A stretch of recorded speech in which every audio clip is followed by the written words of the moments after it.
السلام علیکم دوستو، میں آپ سب کا پھر سے ایک بار اپنے چینل پر ویلکم کرتا ہوں۔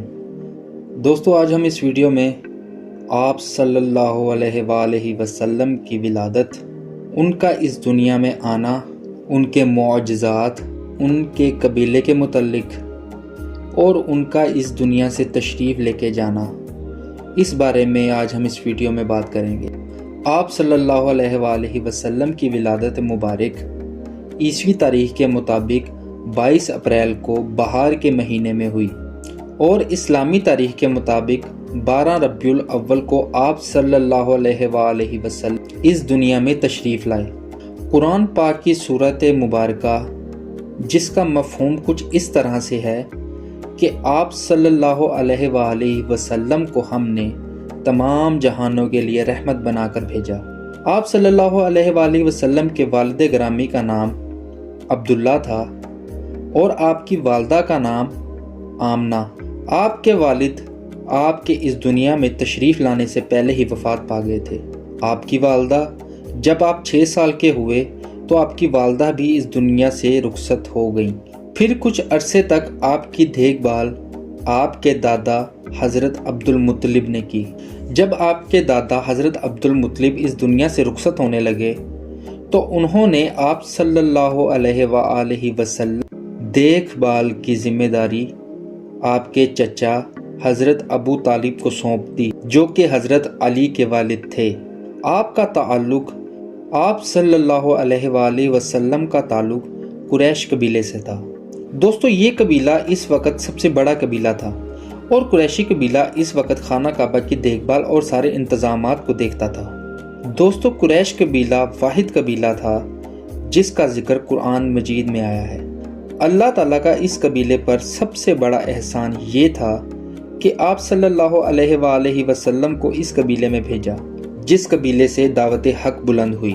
دوستو، قریشی لوگ اس حد تک مضبوط اور سخت جان تھے کہ سردیوں اور گرمیوں میں یہ ریگستان میں کئی مہینے سفر کیا کرتے تھے، کیونکہ اللہ تعالیٰ نے ان کے دل میں سفر کی محبت ڈال دی تھی اور یہ ان کے لیے ایک بڑا انعام تھا۔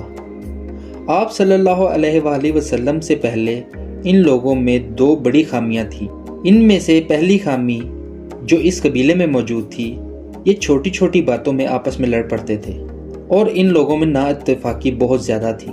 دوسری خامی، یہ لوگ جاہل تھے جو کہ پڑھنا لکھنا نہیں جانتے تھے، لیکن آپ صلی اللہ علیہ وآلہ وسلم کی آنے کی برکت سے یہ خامیاں دور ہو گئیں۔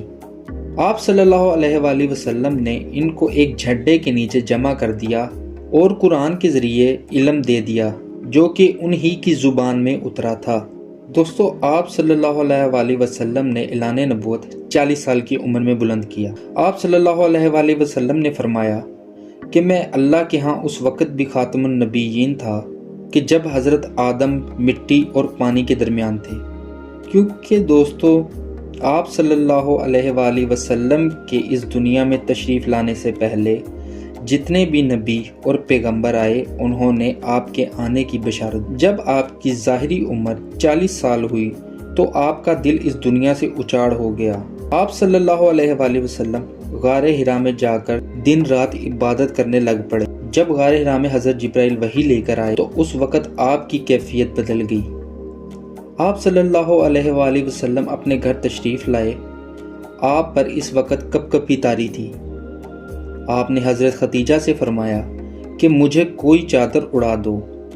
حضرت ختیجہ آپ کو اپنے ایک کزن جن کا نام ورقہ بن نوفل تھا ان کے پاس لے گئیں۔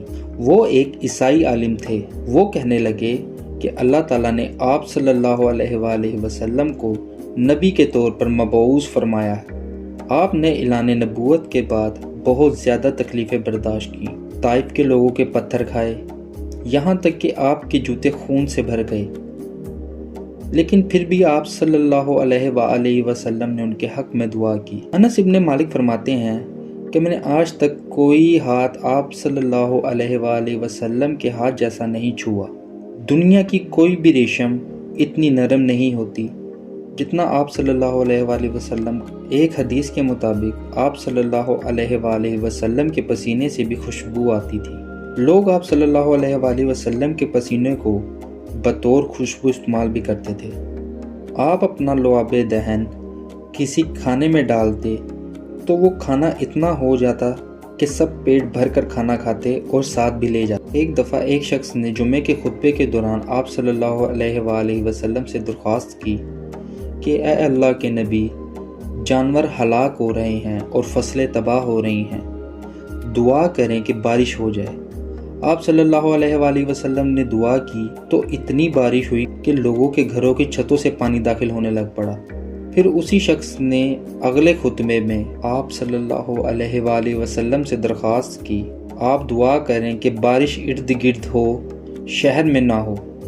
تو آپ صلی اللہ علیہ وآلہ وسلم نے اپنی انگلی مبارک سے اشارے کر کے بادلوں کو شہر سے باہر کر دیا۔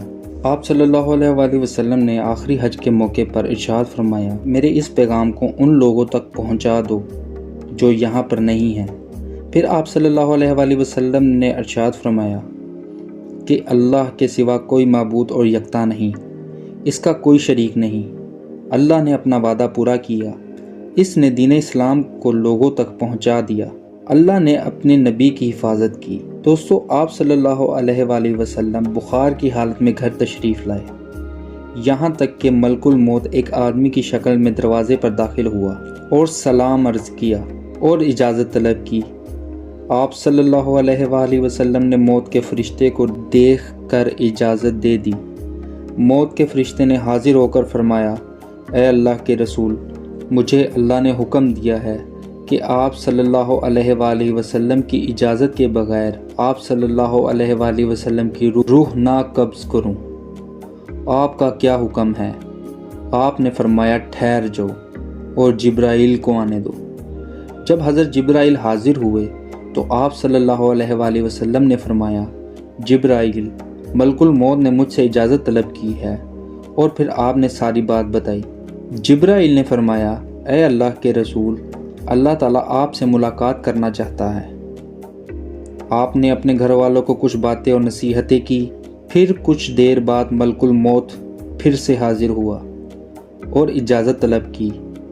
اس بار آپ نے اجازت دے دی اور پوچھا کہ اے اللہ کے رسول، میرے لیے کیا حکم ہے؟ آپ صلی اللہ علیہ وآلہ وسلم نے فرمایا، مجھے اللہ سے ملا دو۔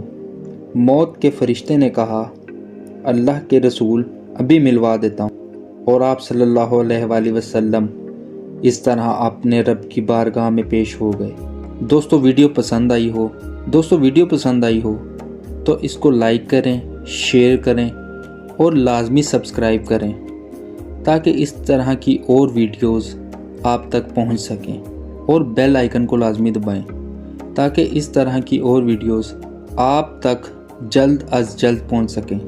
آپ سب اپنا خیال رکھیں، مجھے دعاؤں میں یاد رکھیں۔ اللہ حافظ۔